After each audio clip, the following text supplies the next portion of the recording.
Assalamualaikum warahmatullahi wabarakatuh. Salam sejahtera bagi kita semua. Apa kabarnya? Selamat pagi siswa-siswi SMA Negeri 1 Ciawi Gebang. Untuk pertemuan kali ini kita akan melanjutkan materi bab 3, yaitu tentang revolusi industri. Nah, pada pertemuan kali ini kita akan membahas tentang revolusi industri. Bahasan yang pertama yaitu apa itu revolusi industri. Yang kedua yaitu kebijakan enclosure melawan sistem Manor. Yang ketiga, faktor pendukung revolusi industri. Yang keempat, jalannya revolusi industri. Bahasan yang kelima, dampak terhadap Eropa dari revolusi industri itu. Dan bahasan yang terakhir adalah pengaruh revolusi industri terhadap Indonesia. Nah, langsung saja kita masuk ke dalam bahasan yang pertama, yaitu apa itu revolusi industri. Nah, revolusi industri adalah perubahan radikal atau revolusi dalam sistem produksi barang dan jasa atau industri.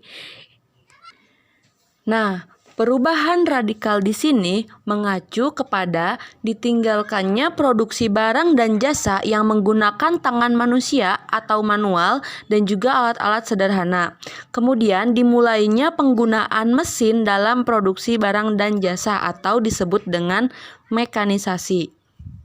Jadi, pada masa revolusi industri ini, peralatan tradisional ditinggalkan dan digantikan karena ditemukannya berbagai mesin inovasi seperti mesin pemintal, mesin tenun, mesin lainnya, sehingga tidak lagi produksi tersebut itu menggunakan atau digerakkan menggunakan tenaga manusia atau hewan, tetapi oleh mesin uap.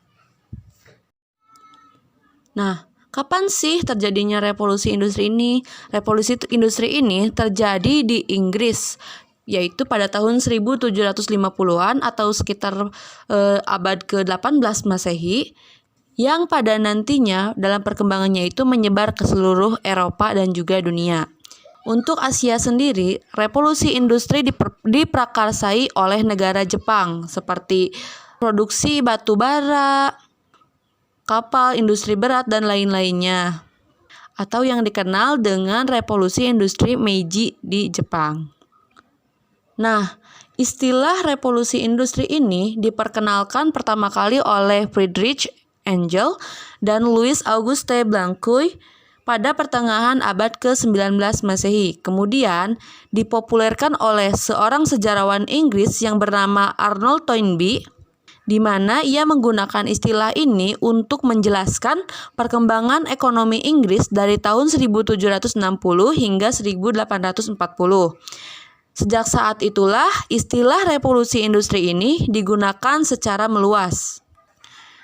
Kemudian, pada perkembangannya, revolusi industri ini terbagi ke dalam beberapa tahap, seperti revolusi industri 1.0 yang terjadi pada abad ke-18 Masehi yang ditandai dengan ditemukannya mesin uap. Yang kedua, revolusi industri 2.0 yang terjadi pada abad ke-19 Masehi yang ditandai dengan penemuan listrik. Dan revolusi industri 3.0 yang terjadi pada abad ke-20 Masehi yang ditandai dengan ditemukannya mesin, komputer, robot, dan juga lain-lain. Dan yang terakhir, revolusi 4.0 yaitu merupakan kelanjutan dari revolusi industri 3.0 yang ditandai dengan ditemukannya internet dan juga yang lainnya. Nah, itulah gambaran singkat mengenai revolusi industri. Intinya di sini adalah terjadinya perubahan dari tenaga yang manual menjadi mekanisasi atau menjadi mesin. Oke, kita masuk ke submateri selanjutnya, yaitu kebijakan enclosure yang mematahkan kebijakan Manor atau sistem Manor. Nah, kebijakan ini tuh terjadi sebelum peristiwa revolusi industri ya. Perlu diingat bahwa kebijakan enclosure ini terjadi sebelum peristiwa revolusi industri. Oke, kita akan membahas satu persatu terlebih dahulu. Yang pertama kita akan membahas sistem Manor. Nah, pada sistem menor, tanah merupakan milik negara yang dikelola melalui para bangsawan atau tuan tanah. Dalam sistem menor ini, petani bebas untuk menggarap tanah, namun berkewajiban untuk membayar pajak kepada tuan tanah. Nah, sistem ini merupakan salah satu ciri khas daripada era medieval atau abad pertengahan, yakni tentunya dengan sistem feodalisme. Apa itu sistem feodalisme? Nah, dalam sistem feodalisme ini, bangsawan memiliki kekuasaan yang sangat besar atas wilayah. Nah, intinya, pada sistem menor ini, petani diberikan kebebasan untuk menggarap tanah, namun harus membayar sewa tanah berupa uang atau pajak kepada tuan-tuan tanah. Petani bebas melakukan aktivitas pertaniannya di atas tanah tersebut asalkan membayar pajak tadi. Nah, selama aktivitasnya, petani tidak boleh mengancam tuan-tuan tanah. Petani juga dapat mengelola tanah kapan saja. Jadi, dalam arti tertentu, dapat kita simpulkan bahwa dalam sistem menor ini, petani juga dapat diartikan sebagai pemilik tanah karena pada dasarnya tanah pada sistem menor ini adalah merupakan milik negara asalkan petani membayar pajak. Nah, sedangkan dalam sistem enclosure, tanah merupakan milik pribadi atau individual dan dikelola oleh perorangan. Orang lain selain pemiliknya itu dilarang sembarang masuk ke tanah tersebut. Sistem enclosure ini merupakan ciri daripada era Enlightenment atau abad pencerahan. Di dalamnya itu terdapat kapitalisme. Nah, apa itu kapitalisme? Kapitalisme merupakan, gampangnya itu, ideologi yang meyakini bahwa modal milik perorangan atau sekelompok orang dalam masyarakat dapat mewujudkan kesejahteraan manusia. Nah, perubahan dalam sistem enclosure ini menyebabkan petani tidak memiliki tanah karena kepemilikan tanah yang sebelumnya milik negara itu digarap dan diserahkan kepada segelintir orang swasta atau pribadi. Oleh karena itu, petani tidak bisa lagi dengan bebas menggunakan tanah tersebut untuk bercocok tanam, mencari jerami, atau sebagai ladang mengembala ternaknya. Jadi, warga atau petani yang tidak punya tanah menjadi buruh-buruh tani pada tuan-tuan tanah yang saat itu dilindungi oleh pemerintah. Sehingga jelas di sini terdapat unsur kapitalisme di dalamnya. Jadi dalam sistem enclosure ini, setiap warga negara dimungkinkan untuk menguasai modal dan bisnis dengan tujuan mendapatkan keuntungan.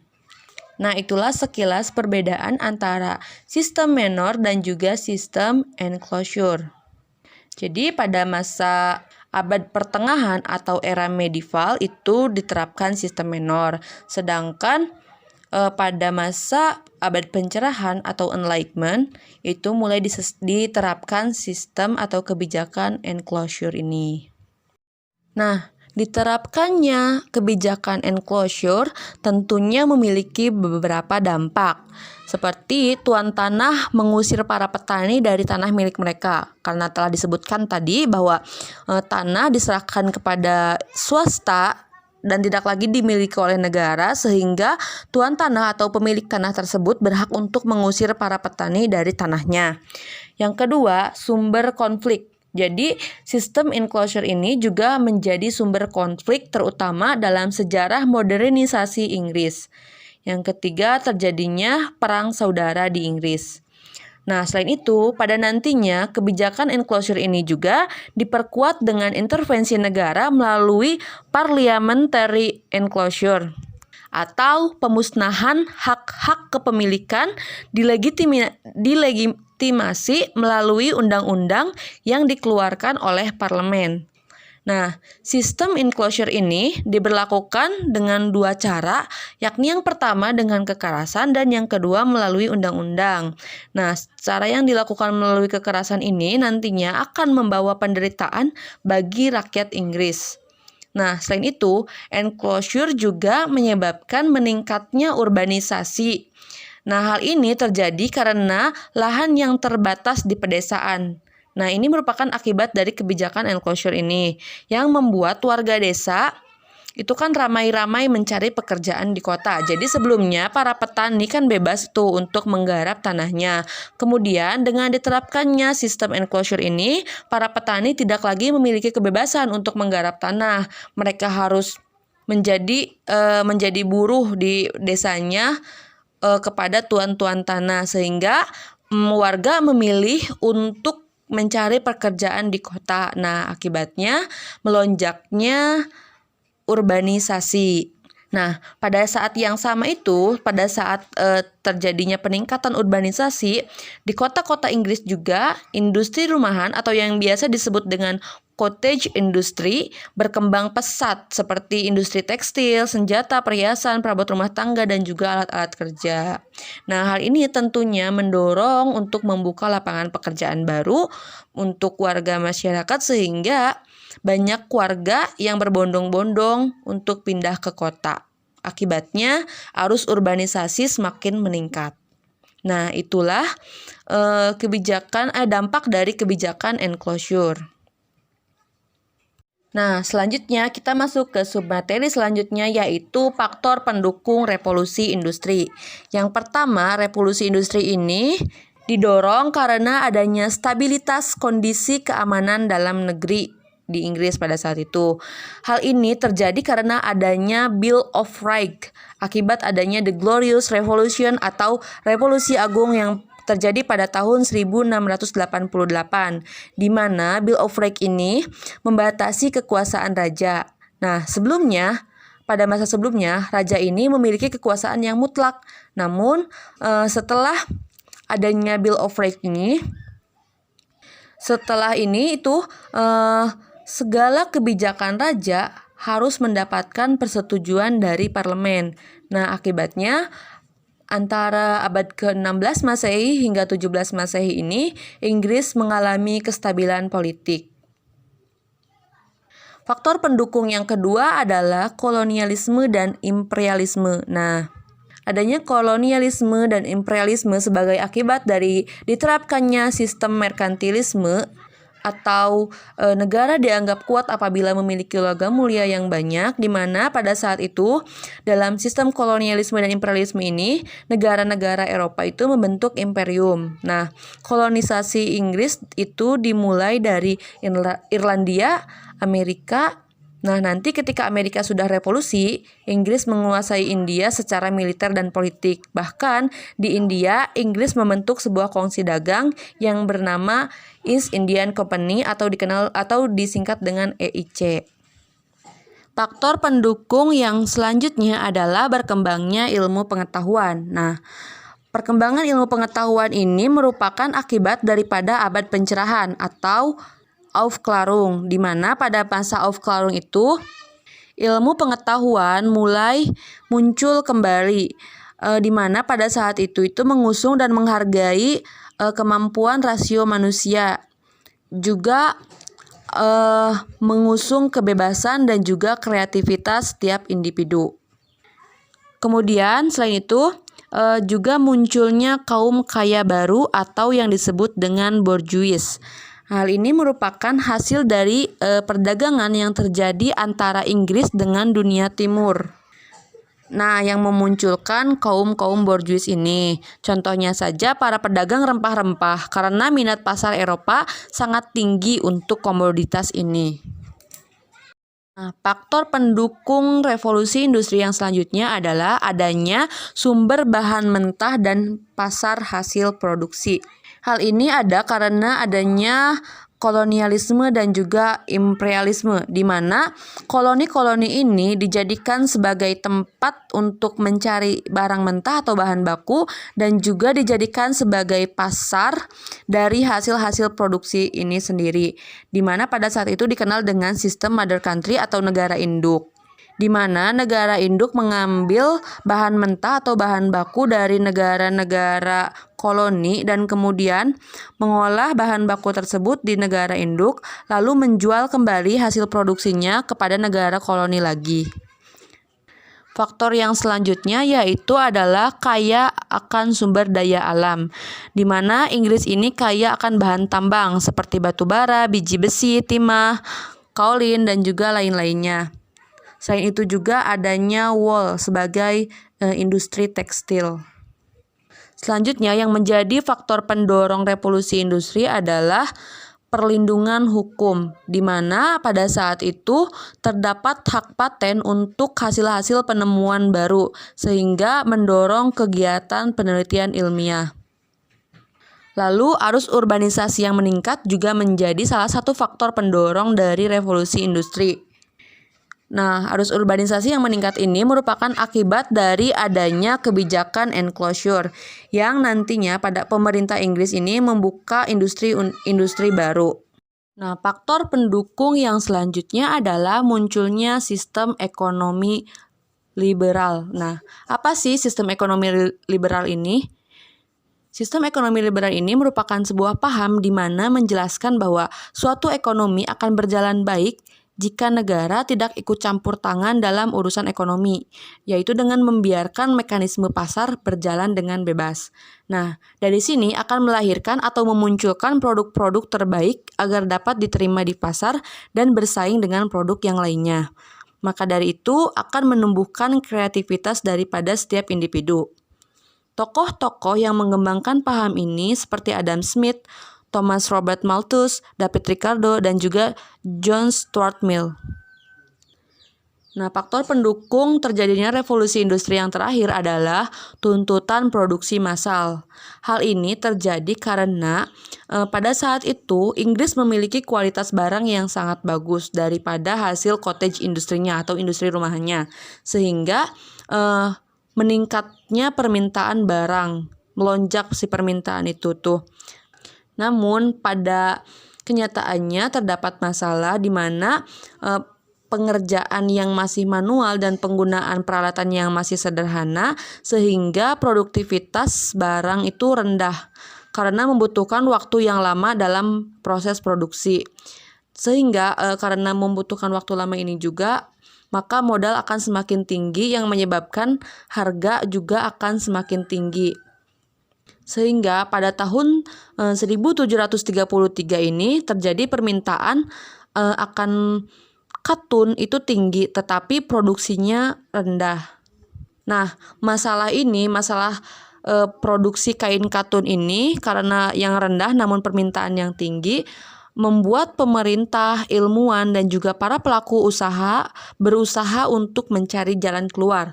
Nah, pada akhirnya masalah ini terpecahkan ketika John Kay menemukan dan membuat kumparan terbang yang mampu memotong setengah waktu memintal dari yang biasanya.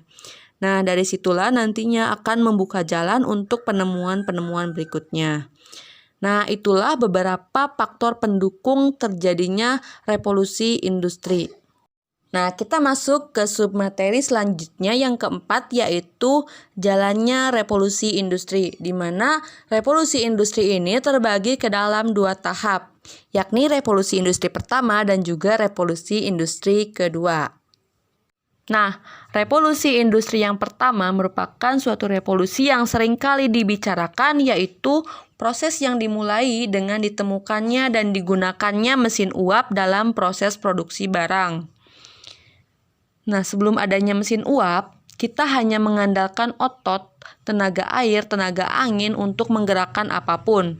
Masalahnya, tenaga otot ini amat terbatas. Misalnya saja manusia, kuda, sapi, dan juga tenaga otot lainnya tidak mungkin bisa mengangkat barang yang amat berat.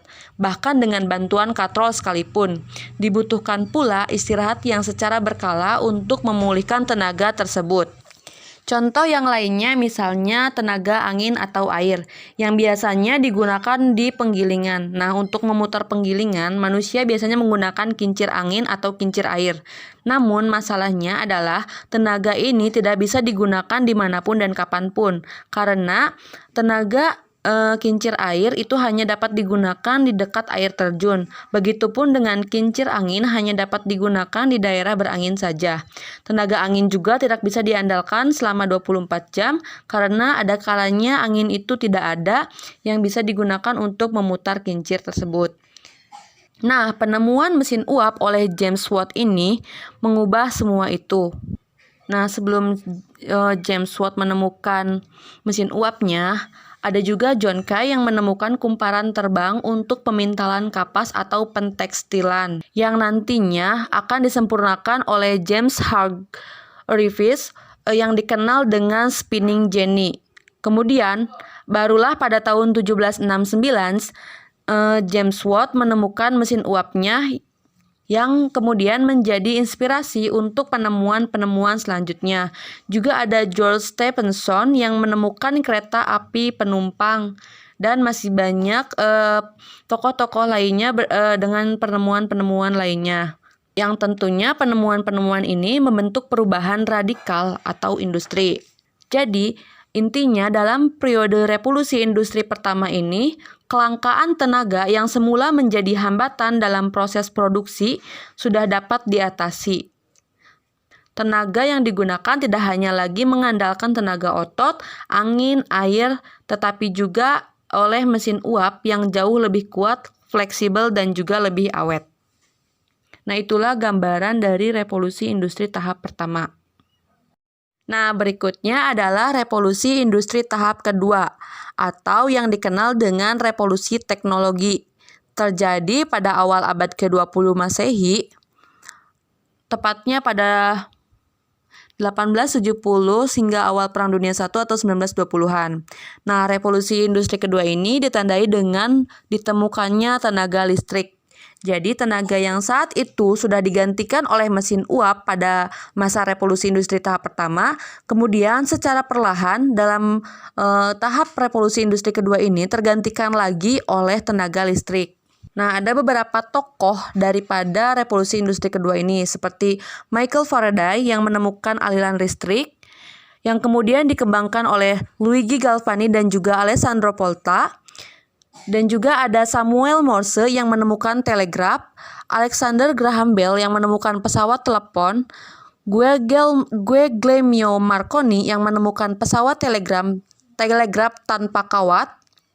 Kemudian ada Marie Curie yang menemukan radioaktivitas dan juga Thomas Alva Edison dengan penemuan lampu pijarnya. Nah, itulah gambaran mengenai revolusi industri tahap kedua. Nah, selanjutnya adalah dampak revolusi industri terhadap Eropa. Dampak ini terbagi ke dalam 3 jenis. Yang pertama ekonomi, dampak sosial, dan juga dampak politik. Nah, untuk dampak dalam bidang ekonominya ini, yang pertama adalah lahirnya industri besar.